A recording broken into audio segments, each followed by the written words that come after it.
Il était une fois, dans une contrée lointaine appelée Uz, un homme dont le nom résonnait comme un symbole d'intégrité et de foi, Job.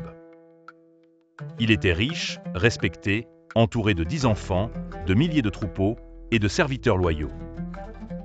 Mais plus encore que sa richesse, c'était sa droiture qui faisait sa grandeur. Car Job craignait Dieu et se détournait du mal. Un jour pourtant, dans les sphères invisibles où l'humain ne voit rien, un dialogue mystérieux s'engagea entre Dieu et Satan. Le Seigneur, contemplant la fidélité de son serviteur, dit « As-tu remarqué mon serviteur Job ? Il n'y a personne comme lui sur la terre. » Et Satan, avec un sourire mêlé d'arrogance, répondit « Est-ce gratuitement que Job craint Dieu ? Étends ta main, touche à ce qu'il possède, et tu verras s'il ne te maudit pas en face. » Alors, l'épreuve commença. Un messager arriva chez Job, haletant « Les Sabéens ont attaqué, ils ont pris tes bœufs et tes ânesses, et tué les serviteurs. Seul, j'ai pu m'échapper. » Avant même qu'il ne finisse, un autre surgit. Le feu de Dieu est tombé du ciel. Tes brebis et tes bergers ont péri. Puis un troisième. Les Chaldéens ont formé 3 bandes, pillé tes chameaux, tué tes serviteurs.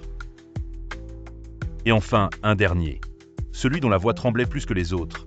Tes fils et tes filles festoyaient dans la maison de ton aîné. Un grand vent est venu du désert. La maison s'est effondrée. Ils sont tous morts. Le silence tomba. Job se leva, déchira son manteau, rasa sa tête, et tomba à terre, non pas pour maudire, mais pour adorer. Nu je suis sorti du sein de ma mère, nu j'y retournerai. L'Éternel a donné, l'Éternel a ôté, que le nom de l'Éternel soit béni. Même dans le deuil, Job resta fidèle. Mais Satan n'avait pas dit son dernier mot. Il revint devant Dieu, touche à sa chair, et il te maudira. Alors, des plaies douloureuses couvrirent le corps de Job, de la plante des pieds jusqu'au sommet de la tête. Assis sur la cendre, il grattait sa peau avec un tesson. Et même là, sa femme, désespérée, lui dit « Maudis Dieu et meurs. » Mais Job répondit « Tu parles comme une insensée. Nous recevons de Dieu le bien, et nous ne recevrions pas aussi le mal ?» Les jours passèrent. 3 amis vinrent de loin, Éliphaz, Bildad et Tsophar. Quand ils le virent, ils ne le reconnurent même pas. Ils pleurèrent, se couvrirent de poussière, et restèrent 7 jours sans dire un mot. Puis ils parlèrent. Longment. Trop longuement. Ils pensaient que si Job souffrait, c'est qu'il avait péché. Mais Job, lui, savait son cœur pur. Alors il cria, il argumenta, il chercha la justice divine. Ses paroles oscillèrent entre la détresse et la foi, entre le désespoir et l'espérance. « Je sais que mon Rédempteur est vivant », proclama-t-il malgré tout.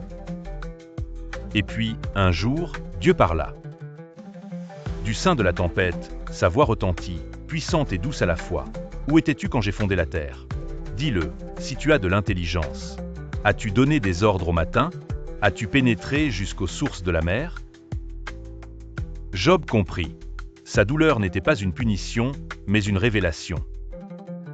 Il comprit que la sagesse de Dieu dépasse l'entendement humain, que la foi véritable ne dépend pas des bénédictions, mais de la confiance quand tout s'effondre.